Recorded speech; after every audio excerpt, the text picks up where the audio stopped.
Okay, I am doing my summarization on the Deculturization Chapter 6, the Great Civil Rights Movement and the New Cultural Wars. What it's mainly about is where school segregation and cultural and linguistic genocides were central issues in the Great Civil Rights Movement of the 1950s and 60s. I took some notes on each section to help me remember what was the main objectives of each section, or what I thought was the main objections. The first section was the globalization, the Great Civil Rights Movement and Wars of Liberation. It was mainly what the United Nations was doing for education. It was issued in 1960. Issued in 1960 was the Declaration on the Granting of Independence to Colonial Countries and Peoples, which states, all people have the right to self-determination. By virtue of that right, they freely determine their political status and freely pursue their economic, social, and cultural developments. Like I said, the United Nations was the one that passed this. Then it went on for the Convention Against Discrimination in Education in 1960, Article 1. It had four major issues, and I summarized it in the first one was you can't deprive any person or group access to education of any type or level. The second one was you can't limit a person or group to an inferior education standards. The third was you can't establish separate educational systems, in other words, segregation. And the fourth one was you can't inflict a person or group to conditions incompatible with dignity of man. You can't put them in lower standards. And a lot of the segregation was where there's the schools set up for black children or Indian children was inferior to the schools that were set up for white children, and that's why a lot of issues came about. Section 2 is about school desegregation, leading the way for fighting for the rights of children to have an equal education was the NAACP, which was the National Association for Advancement of Colored People. They fought for segregations in schools. They fought for public facilities to quit being separate. And they fought for African American culture in public schools. A big issue was with the cultures because a lot of people were fighting for English to be set as the dominant speech for the U.S. It took over half a century of struggling by the Africans and Hispanic Latino communities to desegregate schools. And desegregation was finally decided by the U.S. Supreme Court in 1954 in Brown versus the Board of Education of Topeka. The key issues in the struggle for desegregation was the interpretation of the 14th Amendment. The most controversial section of it states, no state shall make or enforce any law which shall abridge the privileges or immunities of citizens, nor deprive any person of life, liberty, or property without due process by law, nor deny to any person within its jurisdiction the equal protection of the laws. So they were having trouble interpreting this in the education mainly. In 1953, Brown was one of 5 schools segregation suits to reach the Supreme Court.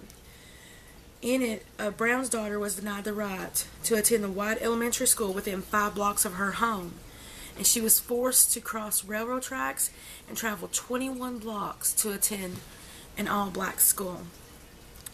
The federal district court ruled against Brown. They said that segregated schools were substantially equal and fell within the separate by equal doctrine. Then, the Supreme Court argued that the doctrine of separate but equal has no place. Separate educational facilities are inherently unequal. So in 1955, the Supreme Court issued its decree for the desegregation of schools. Integration occurred at a very slow pace. It didn't happen immediately like the Supreme Court wanted it to. Mass media in the 50s was an important factor in the civil rights movement, because mass media, they would show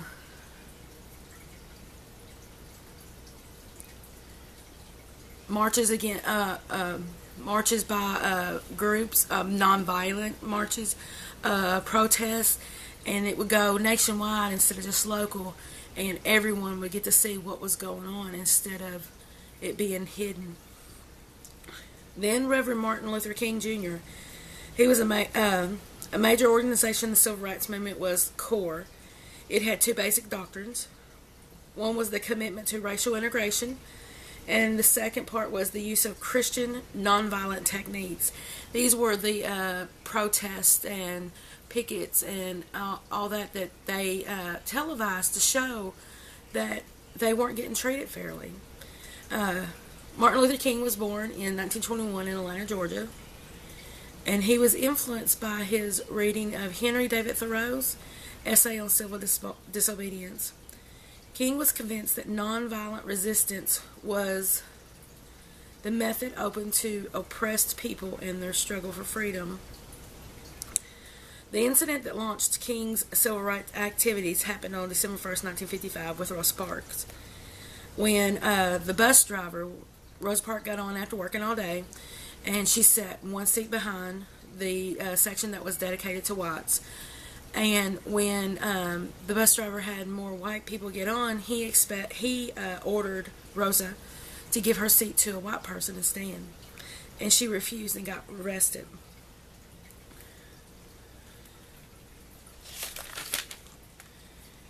And this resulted in the Montgomery bus boycott, which lasted for over a year, and ended when the Supreme Court's decision was against segregation on buses, so that they could sit where they wanted to, and they didn't have to give their seat up just because a white person got on there and needed a seat. King emerged a national hero after this. He then organized the SCLC, the Southern Christian Leadership Conference, which became the central organization in the civil rights movements. The Civil Rights Act of 1964 was passed after a march on Washington, which it was nonviolent. Desegregation was more rapid after the 1964 Civil Rights Act. Then we get into the Native Americans. Native Americans were fighting for the right to educate their children and restore their cultures and languages, because the schools that they went to, all they taught was the U.S. culture. They didn't teach anything about the Native Americans, and they were losing their culture. Termination policies attempted to break up tribal relations by relocating Indians to urban areas, and that met with stiff resistance. Then there was the Indian education, a national tragedy. Nixon campaigned in 1968. He declared that the right of self-determination of the Indian people will be respected, and their participation in planning their own destiny will actively be encouraged. So he was for them getting to teach their children their cultures, their languages. And in 1969, they report Indian Education, a National Tragedy, a National Challenge. The first recommendation was maximum participation and control by Indians in establishing Indian education programs. So this report, it actually wanted the Indians to participate as much as possible to educate their children, because who better to educate them than themselves and their culture, because no one else has went through it but them. Later, the Indian Education Act in 1972 provided financial assistance to local schools to develop programs to meet the needs of Native American students. Efforts to protect Indian cultures were strengthened by this. And then in 1990, the Native American Language Act was passed, and it protected Native American rights to use and promote their native languages. Asian Americans educating the model minority. Then we did the educational opportunities for Asians. Their main concern for Asian American children was the stressing the language problem, because English is a second language. They were struggling through school, and their parents were fighting, trying to get bilingual. In Law versus Nichols, the decision that guaranteed equal educational opportunities to non-English speaking students by requiring public schools to provide assistance for the students to learn English. That's where the ESL programs came in, to where English as a second language, and it helped, but they still struggled. Then there was the Hispanic Latino Americans. In 46, there was Mendez et al. Versus Westminster School District of Orange County. That's where Mexican children declared not Indians, making segregation illegal in California. Their needs centered around the issue of learning English, just like the Asian Americans. And then in 48, Delgado versus Bastrop Independence School District, segregation was illegal in Texas, and it required local schools to end segregation. So we're still seeing the segregation issue because they didn't want to combine schools, and they wanted them to be put off somewhere else and have a lesser education. Then the next section was on the bilingual education. The cultural wars continued. Native Americans and Spanish-speaking residents were concerned about preserving their languages. At first, they wanted to learn the English where they could help their students succeed in school, but now they're wanting to preserve it. I think they wanted to preserve it all along, but they also wanted to make it easier on their children to learn in school and to succeed. They wanted public schools to implement bilingual education programs. Eventually, that resulted in the Bilingual Education Act of 1968, and bilingual education became major issues to both of the political parties during this time. I guess political groups, they kind of vote or go toward the people who need more to win their vote. And today, this is still an issue in schools. I mean, bilingual education, I mean, they have different languages that English-speaking children can learn, but and they have ESL as English as a second language, and they have English classes, but I don't think that they actually really teach English to these children that don't speak it. I mean, there's so many kids in school that they're Hispanic children, especially in my area, that they come in the store and they have to interpret for their parents because their parents speak no English at all. So I think this is still a major issue because we're having more and more immigration, especially from Mexico, coming into the country, and I don't think this issue will ever really end because it's hard for these children and their parents. They don't know the language, and I know that we offer a lot of English classes at night for in my area.